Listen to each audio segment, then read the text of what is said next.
welcome back. We're going to start talking about former clients. Before that, we have to wrap up this chapter that we're doing on current clients. And we're going to see that the reason the next chapter follows so closely is there is a connection between current client conflicts and former client conflicts. Because even in some instances, even in one of the problems that we did in our last class, you have to look forward and backward at the same time. I'll give you an example of that because the current representation may conflict with something that you did previously, particularly in an instance where you have a former client. And a good example of that is when we talked about my client's subsidiary on page 299. You recall we were representing a client suing a bus company, and it came to be known that we were also suing an active client because Transport owned the bus company unbeknownst to us. So on some level, we're on both sides of the V. And the question was, how can we continue in this representation? But the key point in that case was, even if we withdrew from representing Dory Hathaway, what happens to her? We haven't done this yet, but she becomes a former client. We receive confidential information from her, and the former client expects undivided loyalty and protection of confidences as well. So we can't turn around and use that information to the disadvantage of that former client.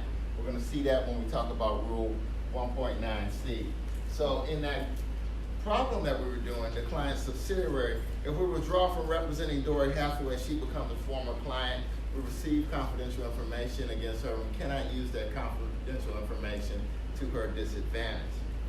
Then we asked the question, well, can we stay in with Transport? And we said not. We cannot use that information to disadvantage Hathaway as a former client. We already established that. And we may be materially limited in continuing our representation of Transport because we can't use that good information that we have on Dory Hathaway to advance our current client Transport's interest. And Transport might say, well,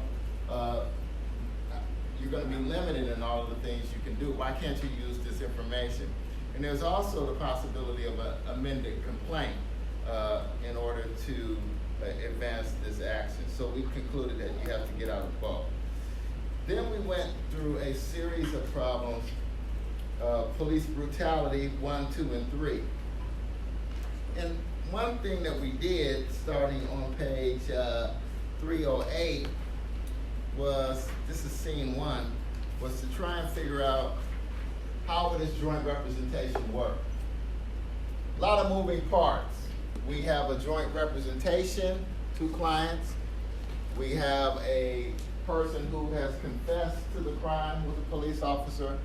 We have someone who may be involved, who is an officer of the PBA. We represent the PBA and its membership. We have an installment contract that is renewable based upon the PBA's evaluation of our work. So if they're satisfied, they're going to keep us on, and that's $10 million in the balance. And then we looked at all of the possible conflicts. There's also a civil action, Alston against PBA. And even though we don't represent PBA in that case, we still represent PBA as an organization and its individual members in other litigation that they may have under this installment contract. So we talked about a joint representation agreement and whether or not this is consentable. Throughout these problems, we were talking about whether or not it's consentable. And there's a number of things that run through this joint criminal representation. The co-defendants may shift blame, helping one client to hurt another. So you have these co-defendants, we represent both in our firm, and we have to make a decision one over the other. That is a true sign of a conflict. Can we effectively cross-examine if necessary? Might have to cross-examine the co-client, that's bad. And we might reveal information that inculpates one by exonerating another. So all of those are things that we have to look at. Also, Austin, who is the victim of the assault, says that at least one other person participated. So that can mean one of our clients points the finger at each other, and then what about Gutman? We cannot maybe aggressively cross-examine without hurting one of our clients. And the defendant may reveal a confidence that we should reveal but can't because it might hurt the other client. So a number of different things that we looked at, and that brought us all the way up to 7.4 on page 310, the police brutality scene 3. And so after we sort of establish all of these points, I think we're left with what we have on page 310 and 311. That's where we left off. So I guess these questions are, and I think we left with this: should we present the testimony of the officers who say that Gutman was involved in the assault? Now remember, Gutman is separately represented. He's not our client, but we do represent the PBA, and Gutman is an officer of the PBA. And we want to make sure that we can move forward. And so, you had your hand up, Ms. Harper. What do you think? Well, I just wanted to ask a clarification question to make sure I have the details. A little bit louder. I just want to clarify, when we say we represent the PBA, we represent the organization, not necessarily like the individuals who are in it. Like with the NBC hypo, where we represent the organization NBC, not necessarily the president. Yeah, well, I think this is part of the agreement in the facts. We represent PBA and some individual members as well, but not in this litigation, Austin against PBA.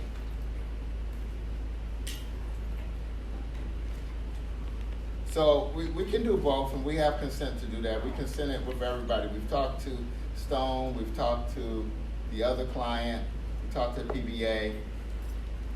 So think of, we're representing everybody in this hypo. There's no way you can represent every single person in this hypo without hurting somebody else. Mm-hmm. There's no way. Mm-hmm. So should we, but, okay, we have this information, should we use it? That's what I'm asking, yeah. As much as I would like to say yes, you can't. Because it would inculpate somebody who you now represent because of that contract. Mm-hmm. So notice this is back to my point, you asked this question. Assume that the firm has signed a PBA contract and has agreed to represent all PBA members who are accused of misconduct. So we represent them, and you see at the top of page 310, the PBA offers our firm a 2-year contract for $10 million to represent all PBA members and to represent PBA itself in any litigation. And then it says including the Austin case, but we ultimately don't represent Austin in that case. So we represent everybody. And we have this information that Gutman is probably the other officer, and we have to make a decision whether or not we want to use it. And Ms. Harper says there's no way to really do that without hurting one of the clients. Well, both of our clients would be exonerated or at least face less criminal liability. So why shouldn't we just use this information?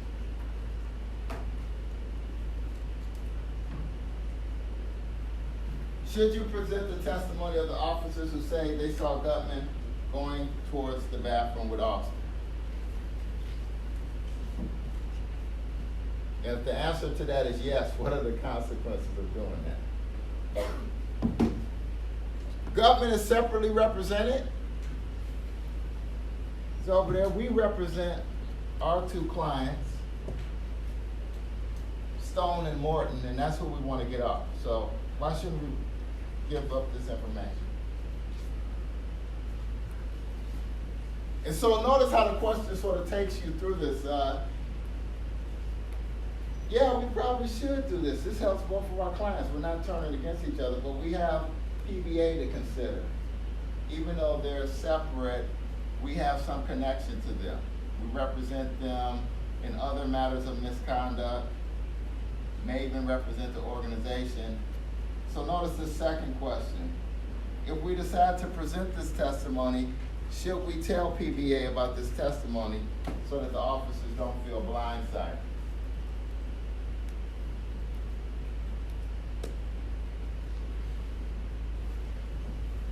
By the way, we represent our own two clients. We don't represent you, PBA, in this particular instance, but we really need to present this testimony against Gutman.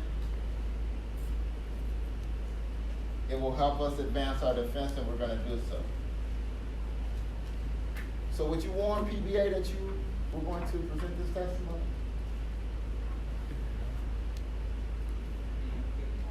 Yeah, a little bit out. You could get them all to consent, but Well, tell me why you think you could get them. That's interesting. I don't know if it's consentable, but Yeah. Yes. Yeah. But, so tell me why you say you don't know if it's consentable. This fact pattern makes me really nervous. Don't it make me, wow. Yeah. All of this stuff. I think the amount of money that you're getting paid by PBA is like That's a lot of money. the catching point. Yeah. So notice what that much money does to you.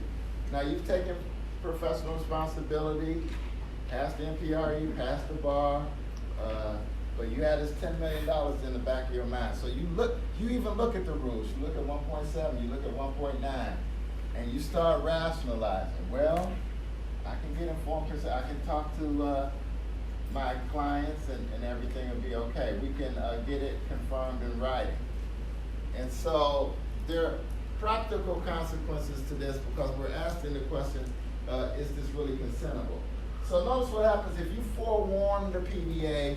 What do you think is going to happen? Gutman is on the board. He's going to find out. He's going to start leaning on people, and they are probably going to impose this code of silence. PBA is going to get mad at you. We really don't like your performance. We're canceling the contract. And so that impacts things.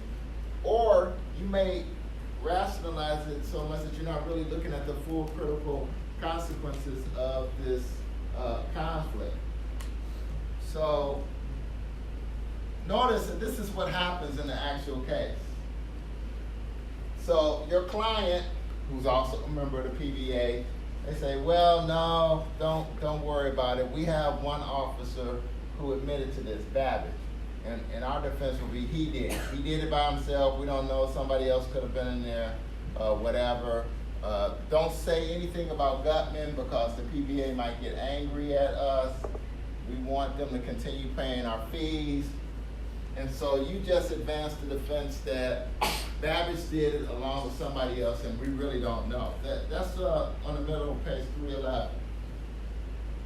So Stone tells you that he doesn't want to introduce the testimony of all other officers because he doesn't want to get in trouble with the PBA or Gutman. We as attorneys agreed to defer on this. And together we decided to rely on the theory that Officer Babbage, who already pleaded guilty, acted alone. Of course, our client goes to trial, and you know what happened, found guilty. Found guilty. And this is after waiving the conflict. So in the real case, the court cautions the defendant about waiving things. And on open record, this is what the defendant says. The judge and an independent lawyer then advised the defendant about the conflict of interest. He agreed to waive any objections to the conflict, and he wants to continue with his lawyer, us as the law firm. And this is what he says on the record. I understand that with this case, there may be some potential conflicts of interest, one being that my attorney and my co-defendant's attorney are now with the same firm. This is a conflict in that one defendant may receive a better defense at the expense of the other defendant.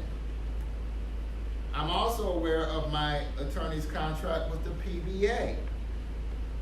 I know that there's another conflict with that, he says, and that the government may call other police officers who are members of the PBA or even PBA officials.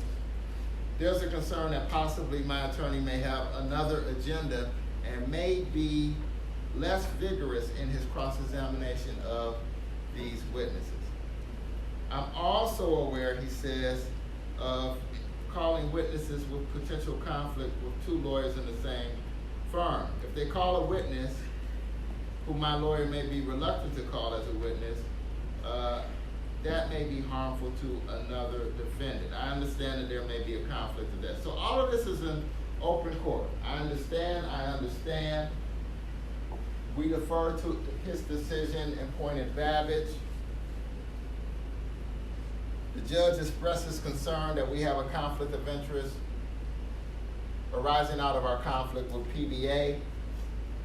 Our client says he understands everything, waives any objection, and despite our argument that Babbage acts alone, our client is found guilty. Now you know what he does now, ineffective assistance of counsel. You should have considered everything. You were materially limited. You didn't put on the right defense and aggressively pursue that defense because you were worried about losing the PBA contract. Is he likely to prevail and have his conviction reversed? That's on the bottom of page 311. That's the major question after three versions of this problem. First, we looked at joint representation itself. Then we added another layer when we took on PBA as a client and its members, as well as that civil lawsuit, Austin against PBA. And now we're at the point where we've gone to trial. The defendant in open court says, I waive everything. And the question is this consentable? Actual Second Circuit case that happened about 18 years ago. What do you think happened?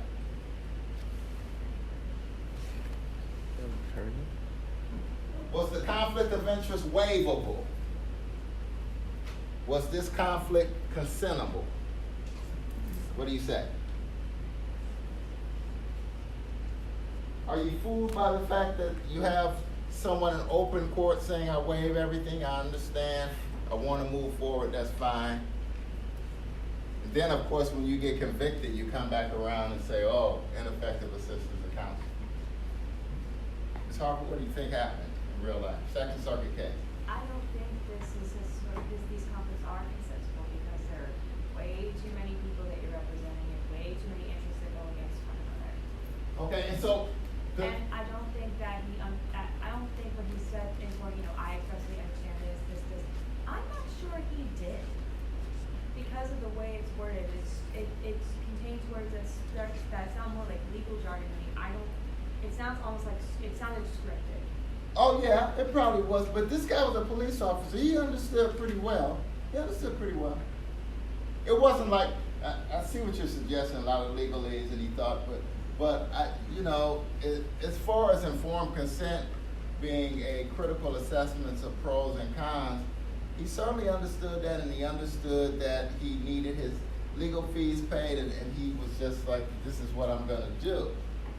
But I think you're right about whether or not it's consentable or not. What do you think the court said? They said it's not consentable. Not consentable. This is a case, the Abner Louima case. It happened in New York, and so a number of different things happened. So the Second Circuit reversed the conviction. It found that the attorney's conflict of interest was not waivable. And so this is an example of a current conflict that you cannot paper over. I mean, it looks like informed consent, you have him in open court saying this, but the Second Circuit looked at this and said, this is fundamental to the attorney-client relationship. The most severe conflict, the court noted, was the attorney's interest in keeping and renewing this $10 million retainer agreement with the PBA. So under that contract, you recall from the facts, the PBA had the right to cancel the agreement. And so the court concluded that the attorney's self-interest was so strong that, quote, no rational defendant in this position would have knowingly and intelligently desired the attorney's representation. And then the attorney comes back and says, oh yeah, I support the Second Circuit decision. I'm pleased with the result, although I feel the court reached the result for the wrong reason. I've always believed in the defendant's, my client's innocence, but I don't feel there was a conflict of interest regarding his representation. Yeah. So the officer was later retried. He's convicted of perjury and sentenced to 5 years. Then later on, he started work for Con Ed, Consolidated Edison, the electric company in New York. He was fired because of his criminal record, and then there was a lawsuit against Con Ed. I don't know what happened in the lawsuit. In the actual case, the victim in this case, Abner Louima, he received $7 million from New York, $2 million from the PBA. They reevaluated the code of silence, and now when you have this police officer case where there's a conflict, you have independent outside lawyers in cases of conflict with the PBA. So the Second Circuit concluded that this was non-consentable. And that's an example. Just because you have something written down on paper does not mean that it is consentable. And as all of you pointed out, there's really no way to provide effective representation. The fact that you cannot even talk about Gutman in terms of being the other alleged assailant shows you that it's a conflict that materially limits your ability to pursue all options on behalf of the client. So the client is not getting full representation because of that conflict. Okay, that's the police case. Look on page 313, representing the McCarty. Now this is interesting. This is problem 7.5 on 313.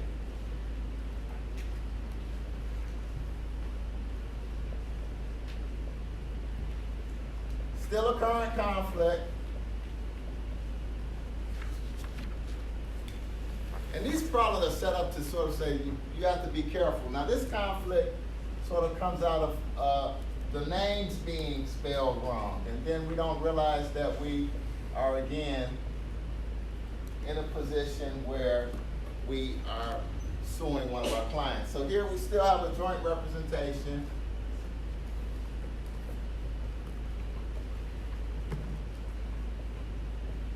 And we have this scenario. We have a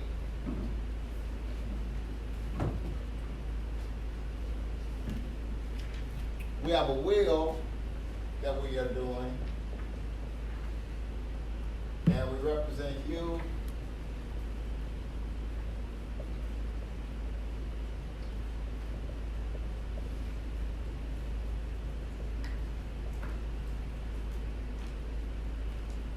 This is estate planning.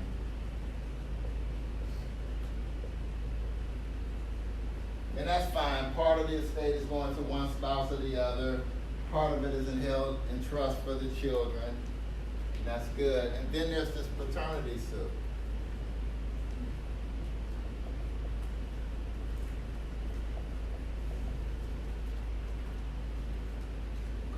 Maureen Carr versus Hugh McCarty.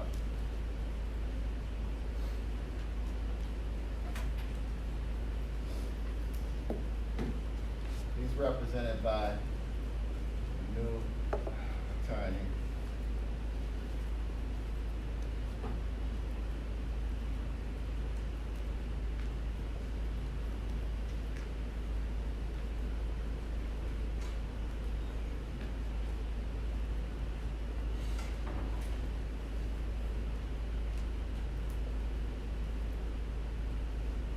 So our firm, Kenny and Drogula, we represent Hugh and Jolene in estate planning, and we also represent Maureen Carr against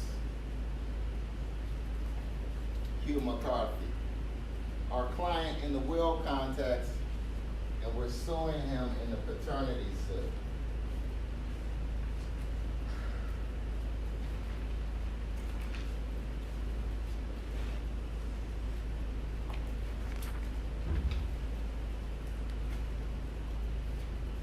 And so, information will be shared, our confidences will be shared.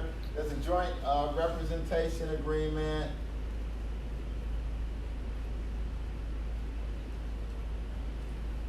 And we lay out everything. They sign this letter about possible conflict of interest that are inherent in terms of the joint representation. So you see over and over in this chapter, current client conflicts are really exemplified when you have this joint representation. So things start off with a common purpose and then interests diverge. So the letter explained the effect of the will, disposition. Also explained that information disclosed to the firm by one spouse could become available to the other. I mean, it really should say that you share all of this in the joint representation.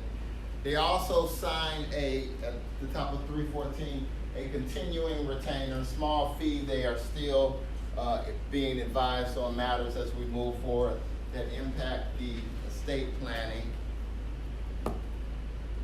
And then we had a problem with a misspelled name in terms of the conflicts database. So we don't pick up when we take on Maureen Carr as a client that Hugh McCarthy is our actual client, because McCarthy is spelled with an A in our database rather than just MC.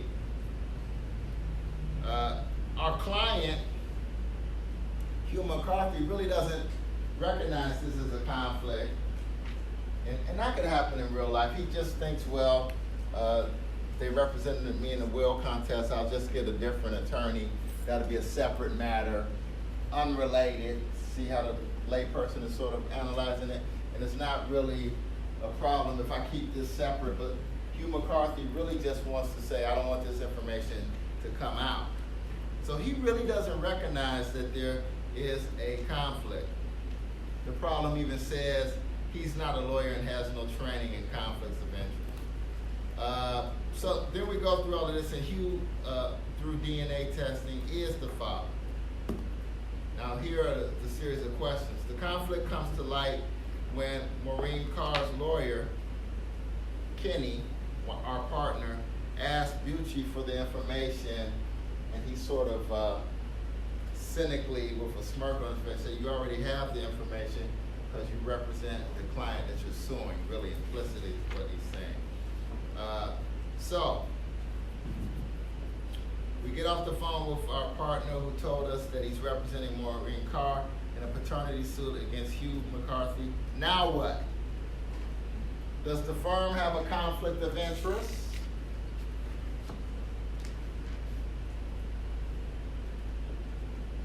So we're just going back to, we're just doing 1.7 all over again. We always say, well, is there a conflict of interest? How do we define that? Is it directly adverse?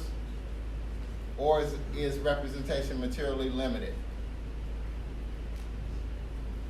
We have one of those or both of those. We have a conflict, and then the question is the conflict consentable?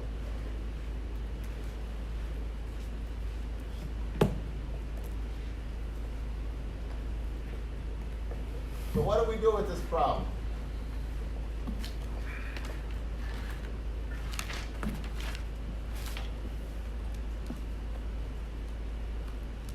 I mean, who do we need consent from?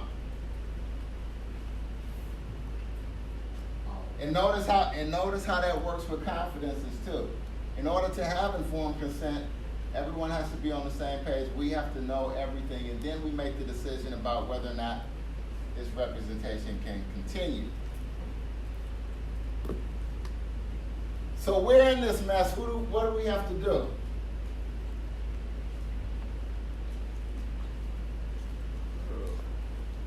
I mean, you could really, in real life, just start talking and then see if this is consentable or not. It'll probably become apparent right away that you might not be able to move forward with this. What do we have to do?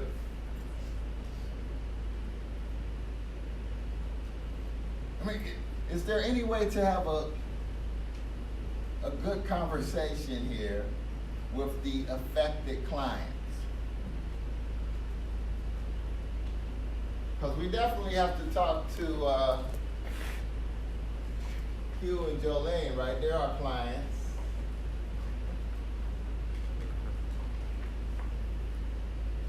But Maureen is our client too.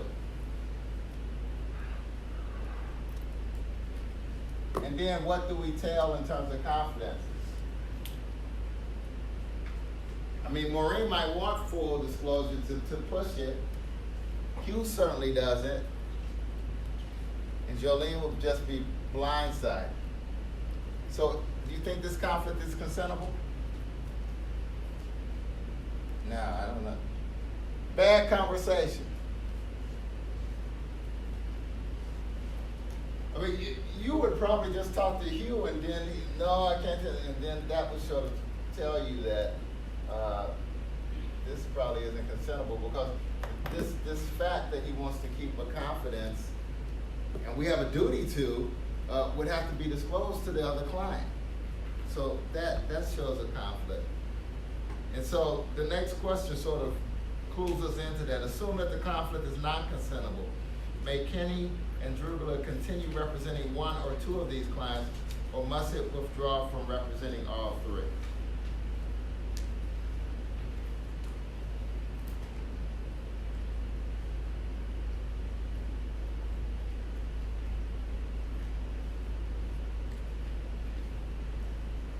So can we do it like this? We tell Hugh, no, we can't bother with you anyway. We don't like you, and you've done some bad things, and we just want to get away from you. So we're going to just continue representing Jolene. We'll keep everything quiet on your end. We're not going to tell Jolene anything, but we want to get away from you. We were terminating our representation. And we continue to represent Jolene and Maureen Carr. Is that good enough? And we say you're on the other side of the V anyway in a paternity suit, so it's better that we part company. But we're going to stay with Jolene. Yes? I feel like you're still going to be limited because, like, all the stuff that Hugh's done is going to affect Jolene. Like, if she knew about that, she's going to want to change her will. Yeah. So, that's, by not telling her that, you're going to be hurting her. And then... You can't even effectively plan because you can't tell her that. And so you're keeping a secret from her, still working on estate planning with sort of partial information. That's materially limited as well. Go ahead, that's good. And then like with Carr, you already have like a lot of their financial information for Hugh, so that could be used to kind of get an upper hand in like negotiations maybe, or settlement offers. Yeah. So that could come into play too. That's good. That's the killer. So we get all of this information. And you notice that even when we're talking about prospective clients, we had a duty to keep that information confidential. That is the core of the attorney-client relationship. So notice, from all of this representation, the firm has confidential information from the McCarthys that the firm could use to materially advance Carr's position. We could use this information to harm the McCarthys as former clients. So we would harm Hugh. Even if we kept Jolene on, we'd be harming her because we can't divulge the true information that we have in terms of the confidences. And so that would mean that we'd probably, well, certainly withdraw from representing all three parties. There's no way to keep on because of these confidences that we gain. And you know, we're going to see from Rule 1.9C, if we have this information, we cannot use it to disadvantage our former client.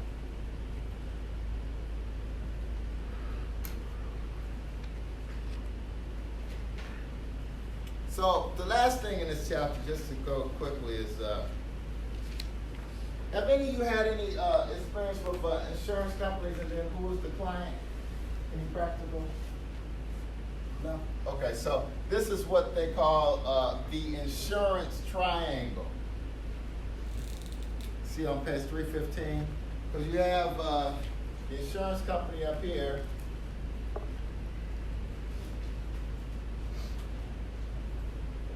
And then you have the attorney and the client.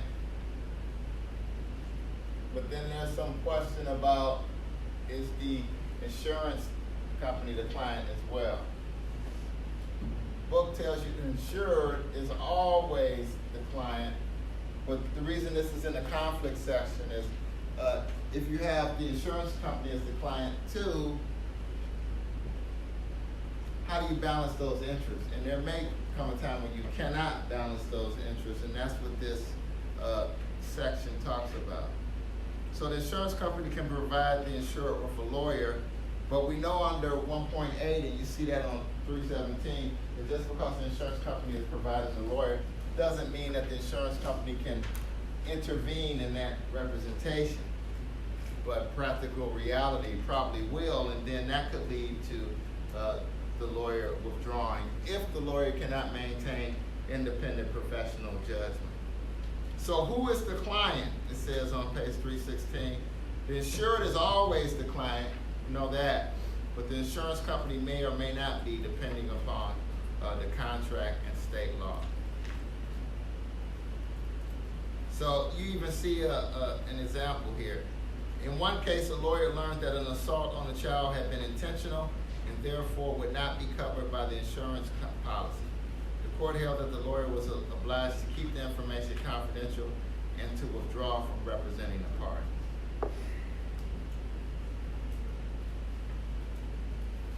There also could be a situation where the damage award exceeds the coverage amount, and then a conflict could exist. Who's going to pay for what? The insurance company turns on the insurer. So this section makes the point that we have to act in the best interest of the insured. So, and then if you cannot act in the interest of the insured in such a way and balance that with obligations to the insurance company, this section tells you that you should withdraw from both. So the lawyer's professional obligations to the insured should govern the lawyer's conduct and settlement disputes. Finally, you see on top of page 319,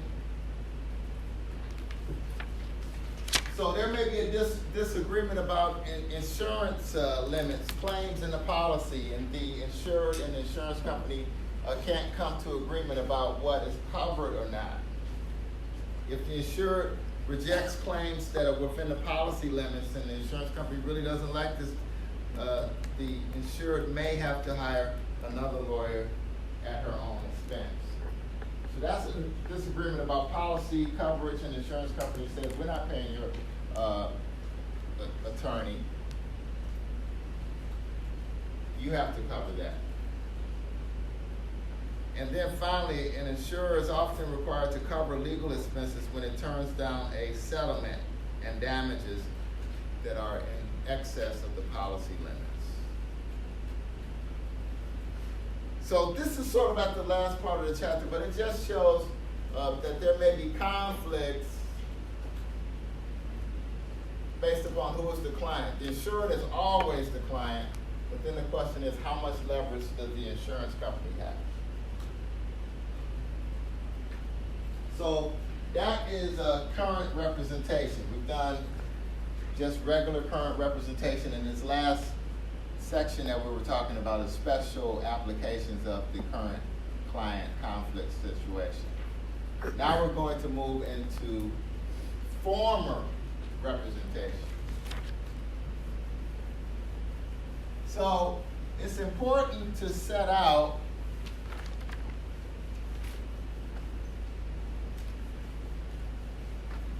so you'll be able to identify these scenarios,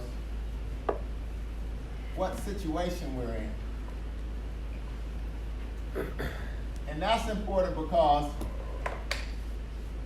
you have to figure out, does 1.7 apply or 1.9 apply? That's important because, as we've seen, the current client requirements are much stricter than former client. I mean, the rules are constructed in such a way that we really care about the current representation. Not to say that we don't care at all about former representation, but the standards are a little bit looser when we talk about former representation. So the past scenario that we talked about, concurrent conflicts, this is 1.7.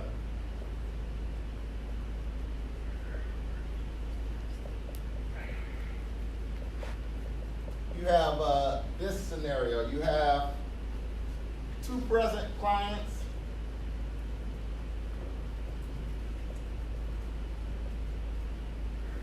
That's why we did so many joint representations. So when we represented the two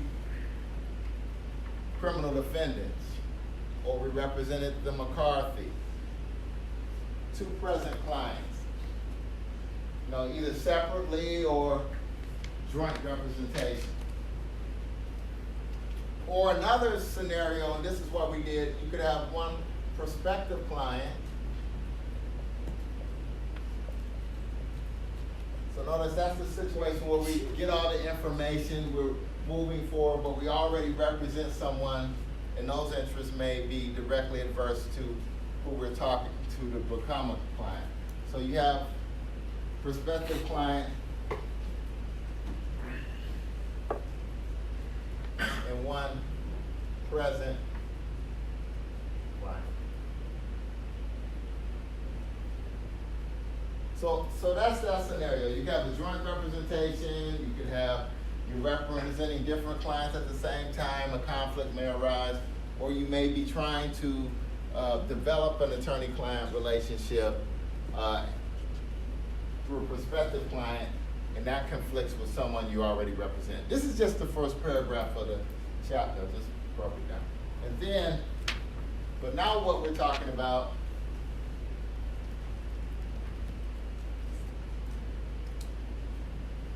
former client or successive representation is what we're talking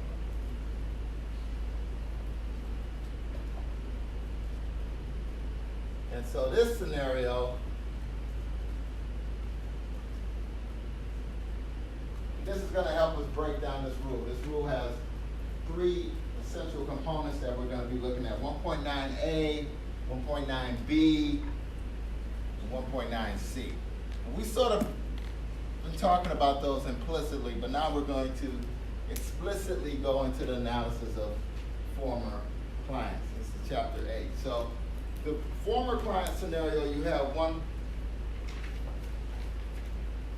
present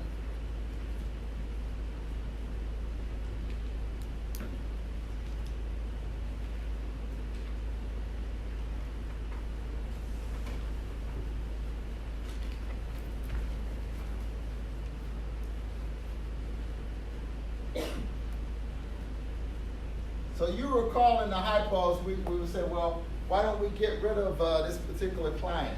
And all of you accurately pointed out, well, that would be a former client and then duties attached there as well. So the scenario that we're talking about now is we have a current client or a prospective client. So we're in the present, but we have to look back because we have to look at what we did previously, and does that create a conflict? In other words, what we're doing currently, does that impact something that we've done before? Does it undermine the former representation? Because even our former clients should expect that we won't undo something that we've done in the past. So this rule 1.9 is going to cause us to really examine representation. So we start off like we always do. You see on page 324 there's a chart, but this book is better. Sort of use both. The chart is a good summary and then you plug it back into the rule book. But tell me what you think this rule does. We're looking at 1.9a. Duties to former clients.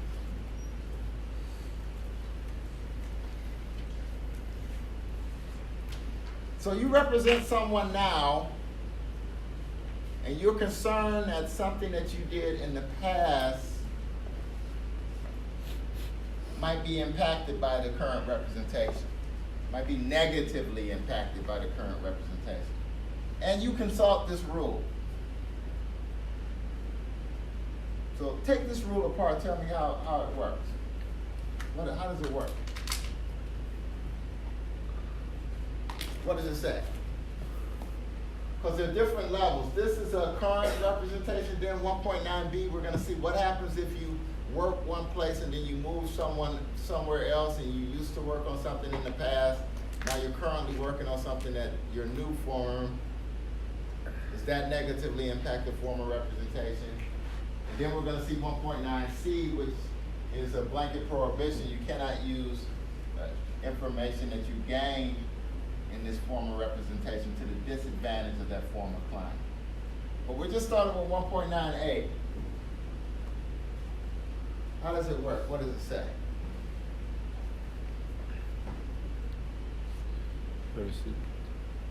Ms. Manning, tell me, what do you think?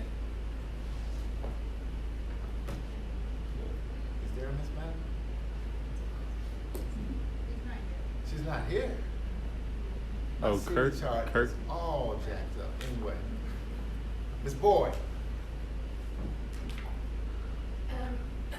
So essentially, it says that for a client you formally represented, you shouldn't represent another client after them. Okay. So we gotta, that's good, that's the first part. So we formally represented a client in a matter, so we have to figure out matter, but that's just, this could be a transaction, it could be a contract, it could be advice, whole host of things. So we formally represented in a matter shall not thereafter represent another person in the same or substantially related matter. So how do we know that, Ms. Moore? Same or substantially related matter. Same is easy. I guess we used to work for NBC and we negotiated a number of different contracts for Saturday Night Live. And then ABC is starting a new late night program and we start working for them, but there's some overlap in terms of the information that we could use. Could that be something that's substantially related? How do we know if something's substantially related? And if it is, then we're gonna have to get informed consent from NBC. How do we know something? So the same would be, you negotiated a contract for one client and then you go to the other side and you're trying to undo the contract that you did. Same contract, you're just working for somebody else and you're undoing what you did in the former representation. That's the exact same transaction. But substantially related seems to be a little bit more difficult to define. How do you look at that? It's substantially related if they involve the same transaction or legal dispute, or if there's a substantial risk that confidential factual information that would have been obtained in that prior representation could advance or affect your new client's representation. Yeah, what does all that mean? So if it's substantially related, like in that past case, maybe there were some facts there that could help you in this case with this new client. Okay, good. So they give a nice little short example. You look in the middle of comment 3, it says, for example, a lawyer who has represented a business person and learned extensive private financial information about that person may not then represent that person's spouse in seeking a divorce. So again, don't get fooled by unrelated. He just represented the business person on business matters. No, this is substantially related because the information gained in the former representation can be used to the disadvantage of that client. And so they involve the same transaction or legal dispute, or if they're otherwise, it's a substantial risk that, as Ms. Boyd points out, confidential factual information as would normally have been obtained in a prior representation, would materially advance the client's position in the subsequent matter.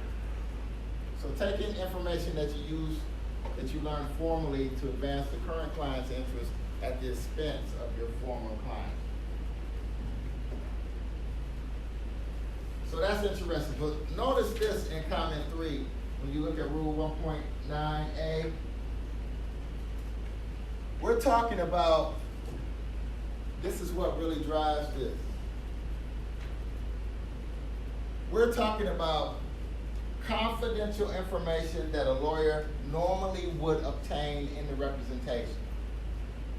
So this is a presumption, not the actual information or anything. We're presuming that if you are involved in this type of representation, you came across this type of information. So notice even in the hypo, we talk about that business person. Well, if you're representing this person in business transaction and that type of thing, you will come up with private information that could be used against that former client in a divorce action.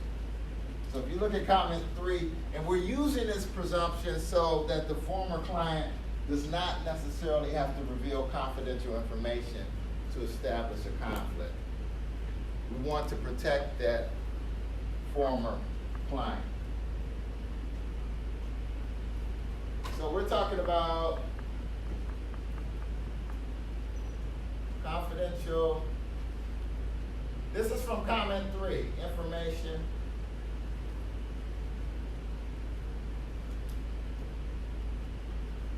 that a lawyer normally would obtain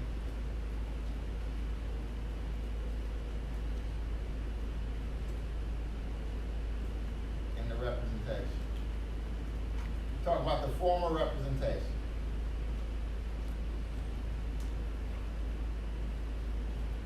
And so what we're emphasizing now is that there are continuing duties to the client.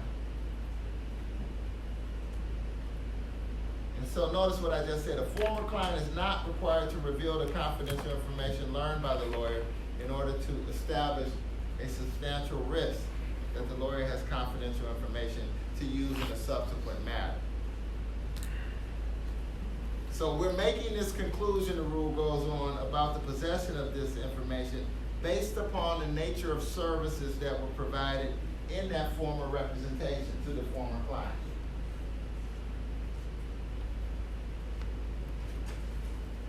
So this is a presumption really to protect the former client.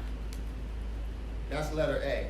But there's one other thing here that we have to look at. We have to look at a matter, and comment 2 tells us what that matter is. And so we're going to make some factual determination about the involvement of the attorney in that matter and whether or not that establishes a conflict.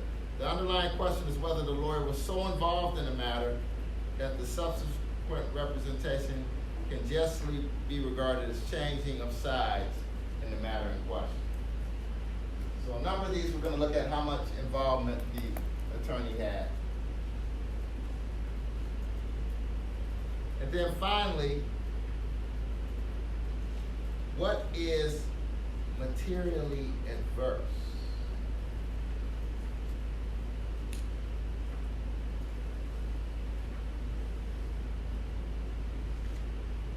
And how is that different than directly adverse?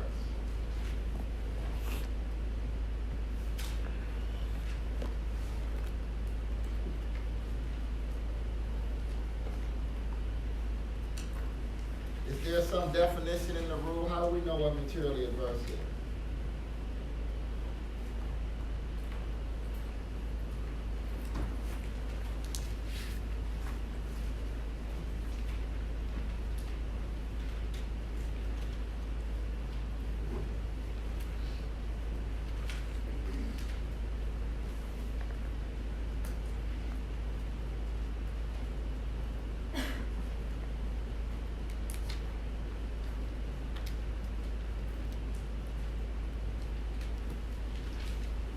Look at the book on page 341. Neither Rule 1.9 nor the comments define material adversity.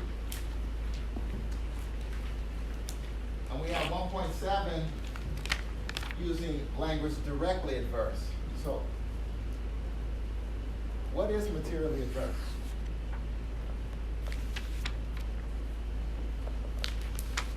It's interesting that there's no definition of it in the rule of the comments. So how do we know?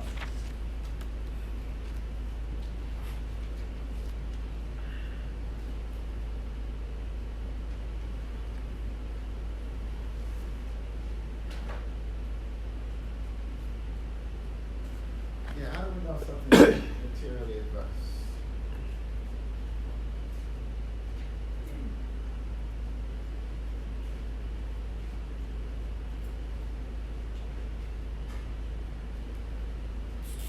Is it the same thing as directly adverse?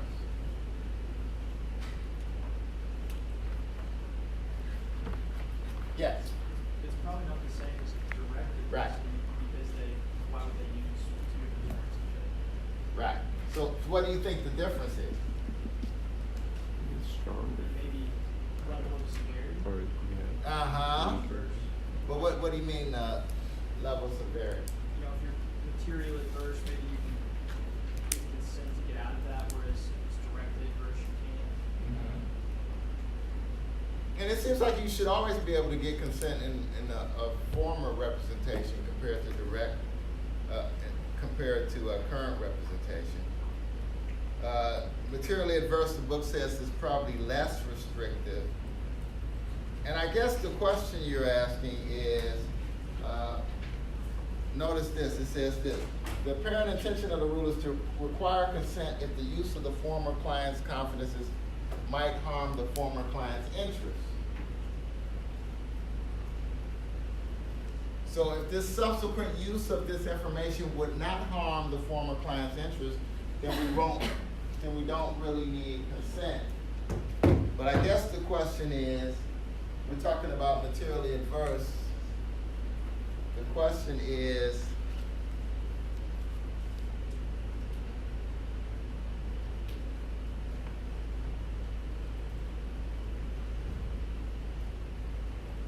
with the use of former clients'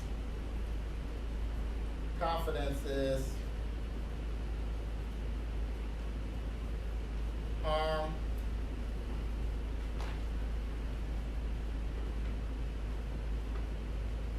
the former client's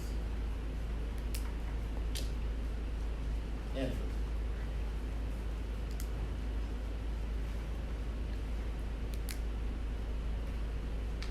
So there's no definition in the rule or the comments, but we know that it is something that goes against our former client's interest. So that's 1.9a. We know that it does a number of things. It talks about current representation. It's something that we're doing currently materially adverse to something we did in the past. And what we did in the past is the same transaction or something substantially related. And there is a presumption that we have continuing duties to the former client, and the information that we're talking about in comment 3 is confidential information that a lawyer normally would have obtained in the representation. So it's a presumption based upon the type of services that the lawyer renders. 1.9b is something different though. What happens in 1.9b?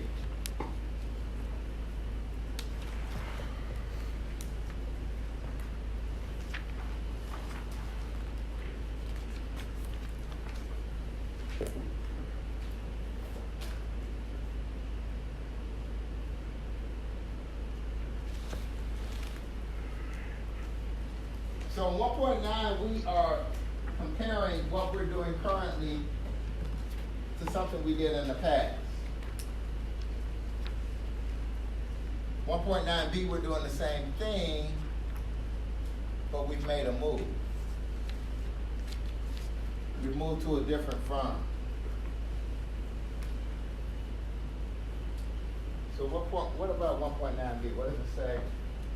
How does it apply? Yeah. So you can't represent a client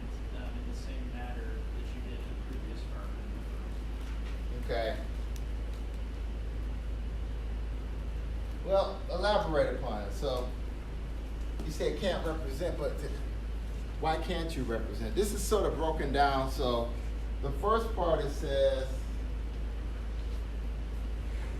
a lawyer shall not, this is what you're talking about, shall not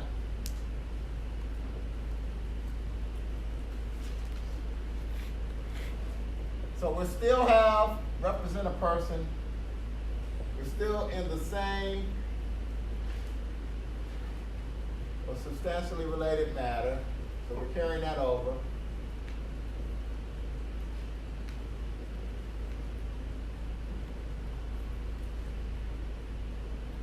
In which a firm, previous firm, with which the lawyer formally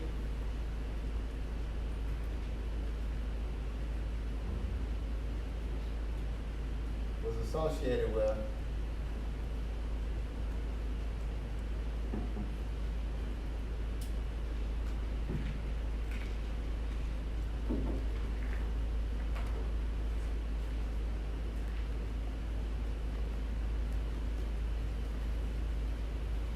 so in this previous firm, the lawyer who is at this other new firm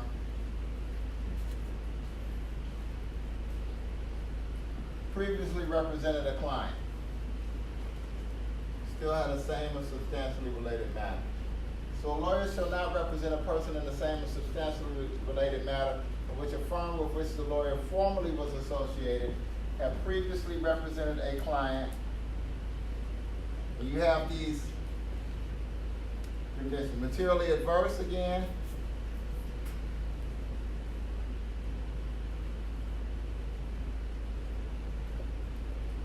and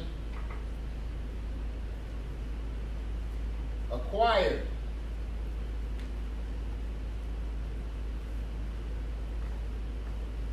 information protected.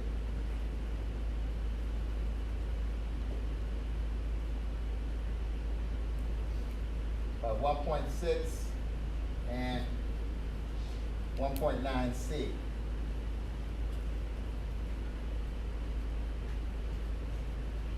That is material to the matter. So what does this mean?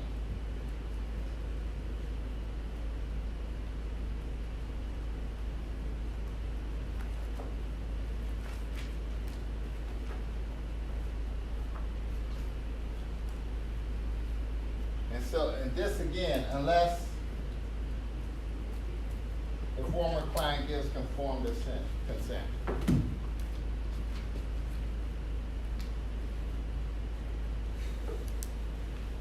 So what's the difference between this and 1.9A?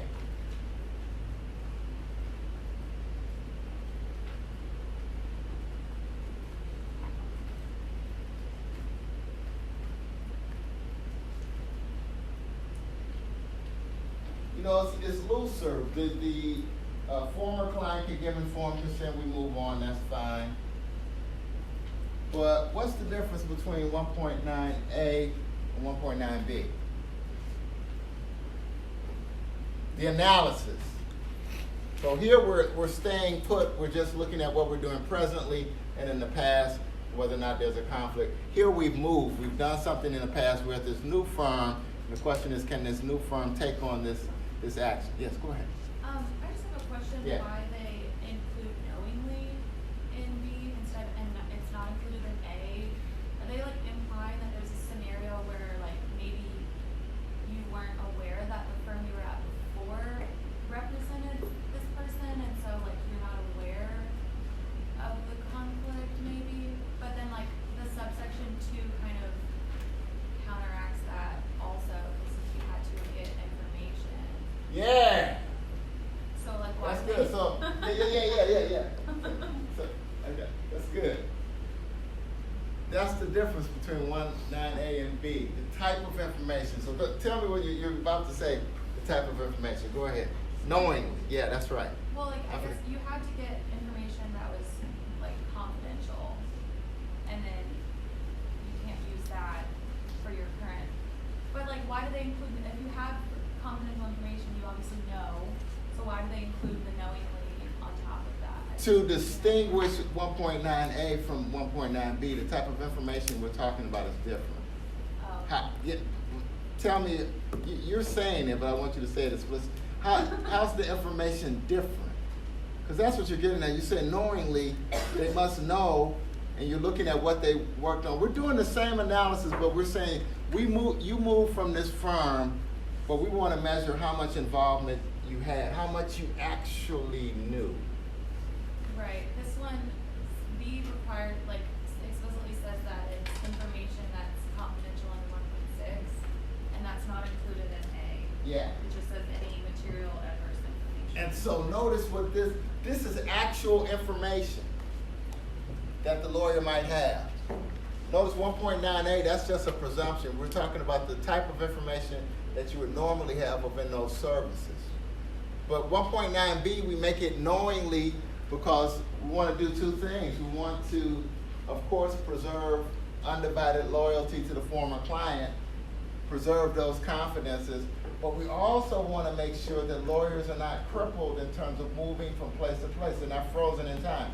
If this rule was really expansive, whenever you moved and you were involved in something the same or substantially related, the entire firm would be conflicted out. Remember, we're one lawyer for the purposes of the rule. So imputation will come into place and then you could never accept anything. So now we have to look at actually having this information. And where do I get that from? Look at comment 5. That's a good point. Comment 5.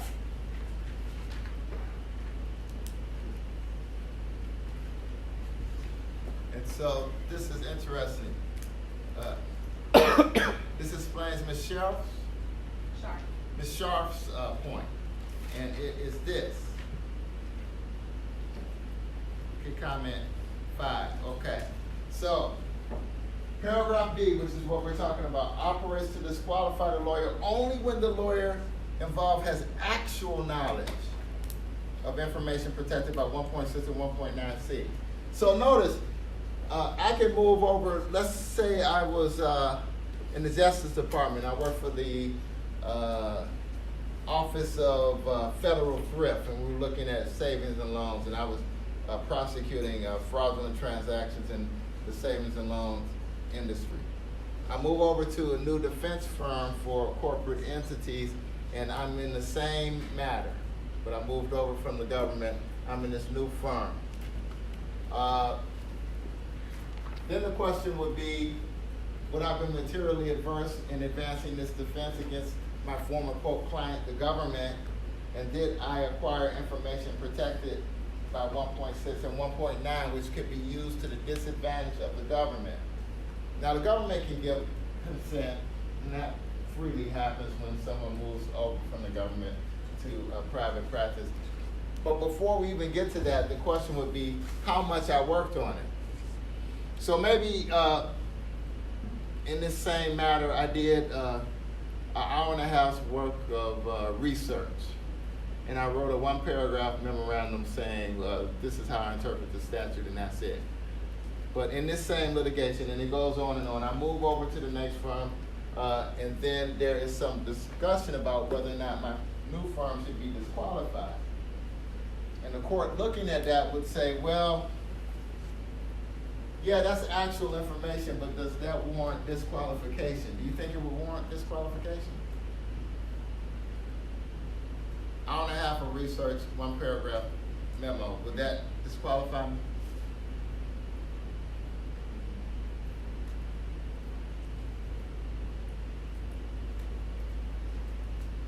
So I made it a little bit more difficult. If you look at comment 5, it says, if a lawyer while with one firm acquired no knowledge or information related to a particular client of the firm, and that lawyer later joined another firm, neither the lawyer individually nor the second firm is disqualified from representing another client in the same or related matter. But I changed it a little bit. I did a little bit of work before I moved to my other firm. Do you think that that would disqualify my new firm? What do you think?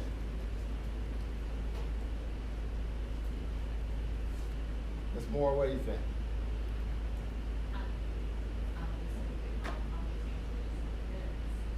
Yeah, it depends, but an hour and a half.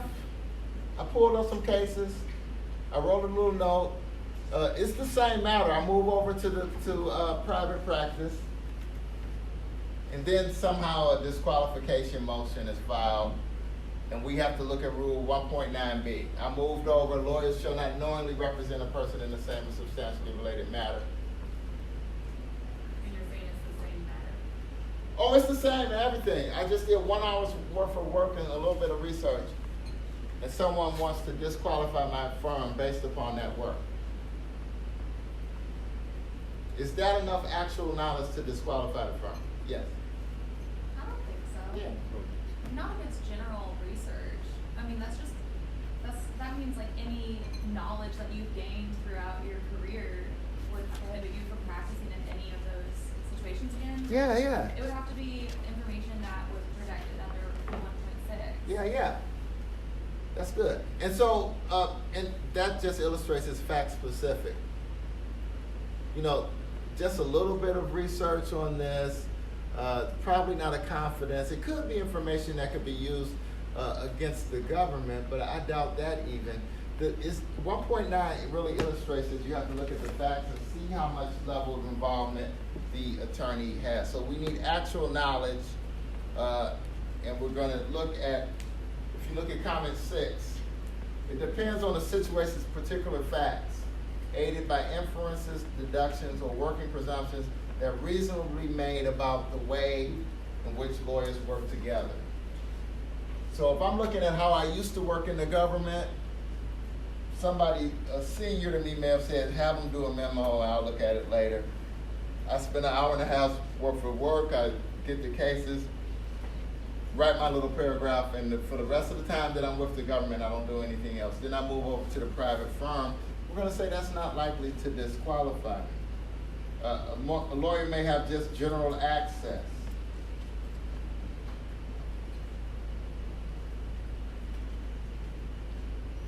So,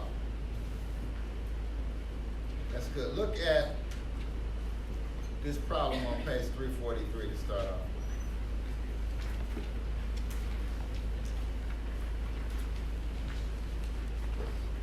Oh, so before I even do that, so look at this on page 336. This is a little case called Silver Chrysler Plymouth versus Chrysler Motors Corporation. The court there declined to disqualify. Now notice this. This is the same type of thing that we did, based upon a lawyer's work as an associate at a previous firm.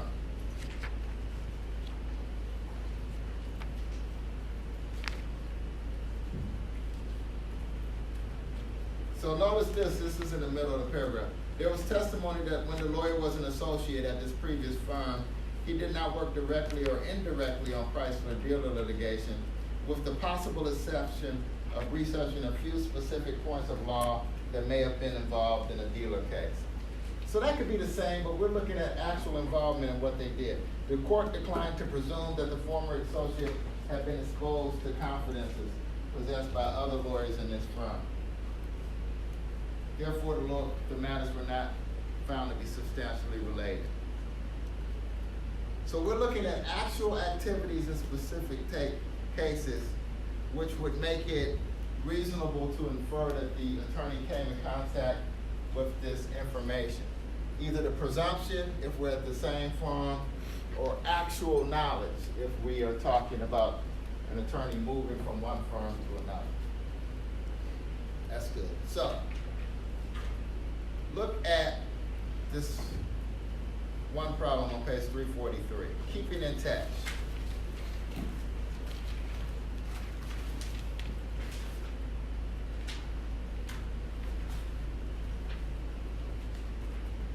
So this is just going to help us figure out if someone is a former client and is this the same or substantially related matter. So 343. So we work for a law firm that 5 years ago did work for a company called Allman Enterprises. Our prior work was to provide an opinion on tax consequences of purchasing certain bonds. We worked on it for 1 day. And Almond paid us the amount of $2,500. And our firm continues, as most firms do, to send out an annual newsletter of all of our previous clients as well as current clients.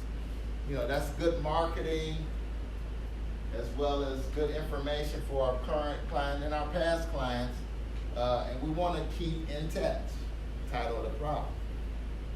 The newsletter alerts recipients to changes in tax law and other laws that might affect small businesses. So they usually say this is a new tax legislation passed by Congress. It could impact accounts like yours in this way.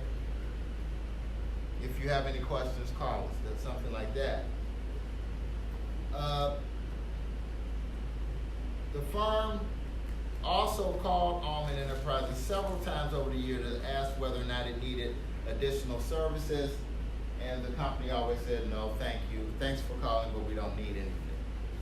Now, Star Information wants us to sue Almond for unpaid bills, 40 hours of consulting fees that we have not been paid for.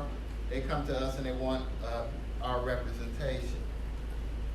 The computer consulting services have nothing to do with the bond work that we did for Almond 5 years ago. And we are asked to assess whether any present or prior work creates a conflict of interest that precludes our representation of Star Information Systems against Almond. So our preliminary review suggests that the only problem relates to our previous work for Almond Enterprises. We have to evaluate whether Almond is a current client.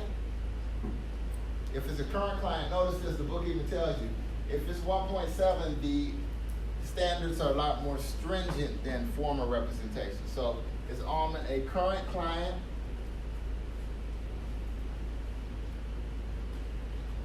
Or is Almond a former client, in case 1.9 would apply? So notice, this is just an example of what we've been doing most of the day, sort of looking at factual circumstances and then making an assessment about whether or not a client is a current or former client. What do you think? Is Almond a current client?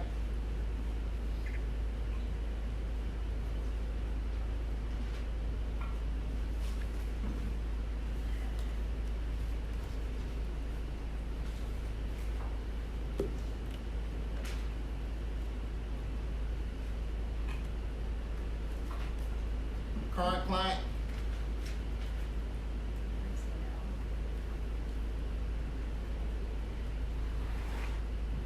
Yeah.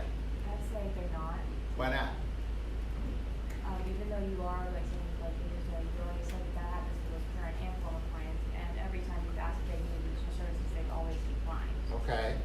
What about us sending a newsletter and all of that? Is that like a continuing relationship just because we send a newsletter? I'd say it's more of a courtesy thing. Okay. Even though our current clients are receiving a newsletter too? Okay. So, not a current client. Our work for them concluded. It was only 1 day. We were paid for that. Everything's fine. Not a current client. What about a former client?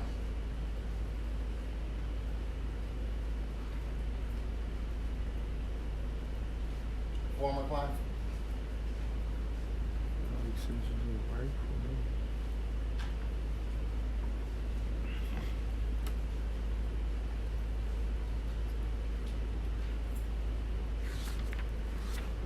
And so just because it's a former client doesn't mean that we can't represent. We can get an informed consent, or could be a former client, but this doesn't apply because we don't have anything back. Go ahead. I was gonna say, I mean, I think you're gonna have to get informed consent for this to be materially adverse to a former client since they're directly suing a client for 2 years.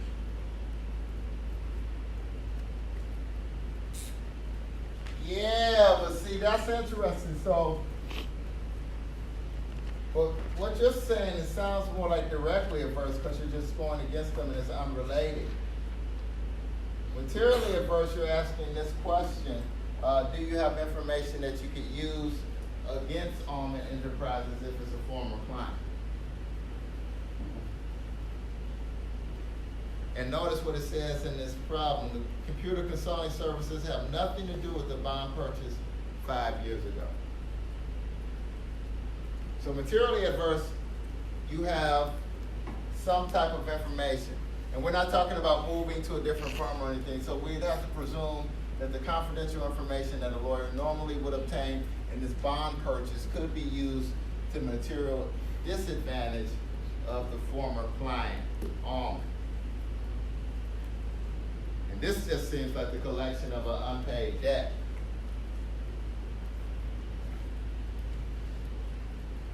So it's not the same as substantially related. It says completely has nothing to do with that.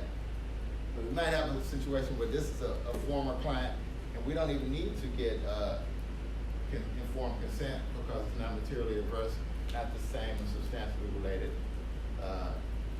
matter. But notice, this is what your response was good because it's sort of, since we don't have a definition of materially adverse, you just illustrated what directly adverse and materially adverse, how you make that distinction. Directly adverse, you're going against that current client. Even if the matter is wholly unrelated, the current client should suspect that you're not going to go against that current client's interest. Materially adverse, the time period has gone. We're not really on a formal relationship, but we still have this overarching duty to preserve confidences. And so the question is, in the formal representation, is the information that you have, is it usable against that former client in a way that is disadvantageous to that former client's interest? So you have to look at 1.9C too. And 1.9C says, a lawyer who has formally represented a client in the matter and whose present or former client firm has formally represented the client in the matter shall not thereafter use information to the disadvantage of the former client. And so that's what we are concerned with. So let me sort of set up this next problem and then leave it there because we can't do it. Toxic waste. This is an actual case where this company moved for disqualification of a law firm. And so, a number of different facts here, but so you have to analyze this critically, but I just want to point out one of these facts. On page 346, so the state wants us to represent it in a suit against NCC. This is an environmental lawsuit. NCC is a multi-billion-dollar chemical company. And the state wants us to represent NCC. But there's a complication here. We formally represented NCC. But that representation was 20 years ago.